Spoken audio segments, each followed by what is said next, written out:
So hello everyone, हमारा ये polity का आज पार्ट 18 हम लोग देखने वाले हैं। ठीक है, ये पार्ट 18 है पॉलिटी का। इससे पहले हम लोग टोटल 17 पार्ट अपलोड कर चुके हैं। आर्टिकल 30 तक हम लोग देख चुके हैं। अब आर्टिकल 31 जो था उसको रिमूव कर दिया गया था, जो कि राइट टू प्रॉपर्टी था। ठीक है, उसको रिमूव कर दिया गया था। तो आज हम लोग देखने वाले हैं आर्टिकल 32 से लेकर आर्टिकल 35 तक, और आज हमारा फंडामेंटल राइट जो है कंप्लीट हो जाएगा। नेक्स्ट लेक्चर में हम लोग स्टार्ट करेंगे डीपीएसपी के बारे में। ठीक है, अब सबसे पहले देखते हैं हम लोग आर्टिकल 32 क्या बात करता है। देखिए, आर्टिकल 32 बात करता है ना, देखिए मैं सिंपल लैंग्वेज में आपको समझाता हूँ। देखो, आपको कुछ फंडामेंटल राइट्स मिले हुए हैं। आपको अगर लग रहा है जो आपके फंडामेंटल राइट्स है ये वायलेट हो रहे हैं, आप उसको एक्सरसाइज नहीं कर पा रहे हो, आप सीधा सुप्रीम कोर्ट के पास जा सकते हो। समझ में आया? आपको जैसे होता है ना कि देखिए प्रोसीजर क्या होता है।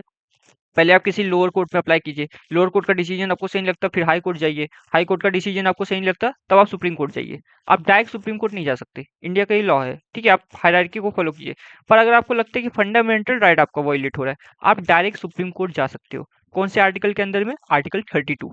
ठीक है, आर्टिकल 226 भी यहाँ इंपॉर्टेंट हो जाता है। आर्टिकल 226 बोलता है अगर आपका फंडामेंटल राइट वायलेट हो रहा है, आप डायरेक्ट हाई कोर्ट भी जाइए। ठीक है, पर देखिए, मैं जब यहाँ पे बोल रहा हूँ कि आप सुप्रीम कोर्ट डायरेक्ट जा सकते हो, तो सुप्रीम कोर्ट में आपको बताना पड़ेगा कि आप हाई कोर्ट क्यों नहीं गए थे, आपको वो जस्टिफाई करना पड़ेगा। समझ में आ रहा है? तो आर्टिकल 32 क्या बोला जाता है कि अगर आपके फंडामेंटल राइट वायलेट हो रहा है, आप डायरेक्ट सुप्रीम कोर्ट को अप्रोच कर सकते हैं। आर्टिकल 32 के अंदर हमको कुछ रिट्स प्रोवाइड किए गए। ठीक है, हैबियस कॉर्पस मैंडेमस, ये मैं दूसरे लेक्चर में समझा दूंगा। अब यहाँ कुछ इंपॉर्टेंट चीजें हमको इस बारे में देख लेनी है। जैसे देखिए, आर्टिकल 32 है ना, इसको बोला जाता है soul and heart of the constitution. मतलब कॉन्स्टिट्यूशन की बेसिकली आत्मा है कौन? आर्टिकल 32। किसने कहा था? डॉक्टर बी आर अम्बेडकर ने। ठीक है, तो अगर ये लाइन आपको दिखी हुई मिल जाएगी कि soul and heart of the constitution किसको बोला जाता है, तो आर्टिकल 32 को बोला जाता है। किसने कहा था? डॉक्टर बी आर अम्बेडकर ने। समझ में आया? और आर्टिकल 32 बेसिकली कहता क्या है कि अगर आपका फंडामेंटल राइट वायलेट हो रहा है, आप डायरेक्ट सुप्रीम कोर्ट चले जा सकते हो। आर्टिकल 33, देखिए ये इंपॉर्टेंट हो जाता है। जैसे आपको पता है हमको जो फंडामेंटल राइट्स मिले हुए हैं, उसमें हमको फ्रीडम ऑफ एक्सप्रेशन भी मिला हुआ है आर्टिकल 19 के अंदर। ठीक है, अगर प्रीवियस लेक्चर आपने देखा हो उसमें आपको पता होगा आपके पास freedom of speech and expression है। अब मान लीजिए कोई आदमी आईबी के अंदर काम करता है। आईबी मतलब क्या होता है? हमारा इंटेलिजेंस ब्यूरो। ठीक है, या कोई पुलिस के अंदर है, कोई आर्मी के अंदर है। ठीक है, अब वो लोग भी बोलेंगे, समझो कोई सेंसिटिव इन्फॉर्मेशन है देश की, पहली बात वो लोग ऐसा करेंगे नहीं, पर ठीक है एक बार के लिए समझ लो कि कोई सेंसिटिव इन्फॉर्मेशन है देश की। अब वो लोग जाके उसको यूट्यूब पे या अपना चैनल बना के कुछ भी ऐसे बताने लगे पब्लिकली, समझ में आया? वो तो नेशनल सिक्योरिटी के लिए थ्रेट हो जाएगा। समझ में आ रहा है? वो लोग भी बोलेंगे देखो ये तो हमारा फंडामेंटल राइट है, हम लोग अपने आप को एक्सप्रेस कर सकते हैं। तो आर्टिकल 33 बोलता है जो हमारे आर्मी में पर्सनल काम करते हैं, पुलिस में या इंटेलिजेंस ऑफिसर्स जो होते हैं, ठीक है, इनको जो फंडामेंटल एफआर जो मिला हुआ है, एफआर मतलब फंडामेंटल राइट जो मिला हुआ है, उसको पार्लियामेंट मॉडिफाई कर सकती है। ठीक है, इनको थोड़ा आप मतलब रोक दिया जाएगा, प्रिवेंट किया जाएगा कि आप ठीक आपको हर एक चीज एक्सप्रेस नहीं करनी है। किसके केस में? आर्मी, पुलिस और इंटेलिजेंस, इनके जो फंडामेंटल राइट थोड़े रेस्ट्रिक्ट किए जाते हैं। कौन से आर्टिकल के अंदर? आर्टिकल 33। समझ में आया? नेक्स्ट आता है हमारा आर्टिकल 34। आर्टिकल 34 बेसिकली बात करता है जब भी किसी एरिया में मार्शियल लॉ लगता है। मार्शियल लॉ मतलब क्या होता है? देखिए आपको थोड़े आर्मी वाले खड़े हुए दिखाई देंगे। ठीक है, जब जो हमारा सिविल एडमिनिस्ट्रेशन होता है, जब वो फेल हो जाता है किसी एरिया को एडमिनिस्टर करने के लिए, तो उस एरिया में मार्शियल लॉ लगा दिया जाता है। मतलब वहाँ आर्मी का बेसिकली लॉ हो जाता है। ठीक है, तो उस समय भी आपके जो फंडामेंटल राइट्स है उसको रेस्ट्रिक्ट किया जाता है। कौन से आर्टिकल के अंदर में? आर्टिकल 34।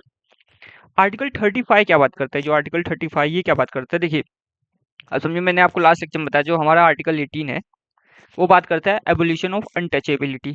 जो हमारे जैसे आपको पता होगा आज के भी टाइम पे जो एससी है, एसटी है, ठीक है, अनटचेबल कंसीडर किया जाता है। अब पार्लियामेंटेड लॉ बना दिया कि आर्टिकल 18 जो बात करता है एबॉलिश करता है अनटचेबिलिटी को, अनटचेबिलिटी फॉलो नहीं करना है। पर आपको भी पता है इंडिया में इतने अच्छे अच्छे लोग हैं कि जैसे कोई लॉ आया वो लोग कितने अच्छे से उसको फॉलो करते हैं। समझ में आ रहा है? अब आर्टिकल 18 ने बोल दिया कि अनटचेबिलिटी हमको नहीं फॉलो करना है। समझ में आ रहा है? अनटचेबिलिटी को मतलब ये हमको बढ़ावा नहीं देना उसको। पर लोग तो उसको फिर भी एस सी एस टी को उस नजरिए से नहीं देखेंगे। तो पार्लियामेंट जो हमारी लेजिस्लेशन हमारी पार्लियामेंट इस जो भी हमारे फंडामेंटल राइट है उसको इफेक्ट में डालने के लिए कुछ प्रोविजंस बनाए। ठीक है, कुछ स्पेशल लॉ बनाए। ठीक है, अगर समझो कोई अनटचेबल जो होते जो एस सी एस टी है, इनके खिलाफ कोई भी कुछ भी कोई वायलेशन कर रहा है तो उनको सजा दिया जाए। ठीक है, उनको पनिश किया जाए, जेल में डाला जाए। वो लेजिस्लेशन का काम है कि जो भी हमारे फंडामेंटल राइट्स है, ठीक है, उनको इफेक्ट में कैसे लेके जाएगा लाया जाएगा, उनके लिए कुछ लॉ बनाए कि जो फॉलो ना करे उसके लिए कुछ भी प्रोविजन हो। तो ये काम किसके अंदर में किया जाता है? आर्टिकल 35। ठीक है, एक बार पूरा हम लोग फिर से देख लेते हैं। देखिए, आर्टिकल 32 क्या बात करता है? आपको अगर लगता है आपके फंडामेंटल राइट वायलेट हो रहे हैं, सीधा सुप्रीम कोर्ट जाओ। ठीक है, soul and heart of the constitution article 32 को बोला गया है, किसने बोला है? डॉक्टर बी आर अम्बेडकर ने। आर्टिकल 33 क्या बात करते हैं? जो आर्मी, पुलिस, इंटेलिजेंस ऑफिसर ये लोग होते हैं, ये लोग भी अपना freedom of speech and expression ये सब यूज नहीं कर सकते। समझ आ रहा है? क्योंकि नेशनल सिक्योरिटी की बात है, भले फंडामेंटल राइट सबकी बात है, पर ये लोग कैसे सेंसिटिव पोजीशन पे, इनके जो फंडामेंटल राइट इनको मॉडिफाई किया जाता है किसके अंदर में? आर्टिकल 33। नेक्स्ट आता है हमारा आर्टिकल 34। आर्टिकल 34 क्या बात करते हैं? किसी भी एरिया में अगर मार्शल लॉ लगा हुआ है, ठीक है, आपका जो फंडामेंटल राइट है उसको रेस्ट्रिक्ट किया जाएगा। आर्टिकल 35 क्या बात करते हैं कि जो भी हमको फंडामेंटल राइट मिले हुए हैं, ठीक है, उनको इफेक्ट में कैसे लेके आया जाएगा? क्या गवर्नमेंट ने बोल दिया कि ये चीज करो? समझो गवर्नमेंट ने बोला कि आपको बाइक चलाते समय हेलमेट लगाना है, समझो ऐसे लगा बोल दिया गवर्नमेंट, अब लोग लगा के ही नहीं चल रहे हैं, तो उसके लिए गवर्नमेंट ने क्या प्रोविजन लेके आया कि फाइन लगाओ जो नहीं लगा के चलेगा। समझ में आ रहा है? तो सेम चीज वही किया जब आपको फंडामेंटल राइट बोला है इम्प्लीमेंट करने के लिए, पर लोग तो फॉलो करेंगे नहीं ठीक से। तो लेजिस्लेशन को कुछ प्रोविजन भी बनाने पड़ेंगे, कुछ लॉ। ये काम करेगा कौन? ये स्टेट लेजिस्लेचर नहीं करेगा, ये करेगी हमारी पार्लियामेंट, जो सेंट्रल गवर्नमेंट में बैठी है, हमारी लोकसभा और राज्यसभा। ठीक है, तो यहाँ हमारा फंडामेंटल राइट कंप्लीट हो जाता है। इसके बाद हम लोग स्टार्ट करेंगे हमारी डीपीएसपी नेक्स्ट लेक्चर से। ठीक है, चलिए, थैंक यू।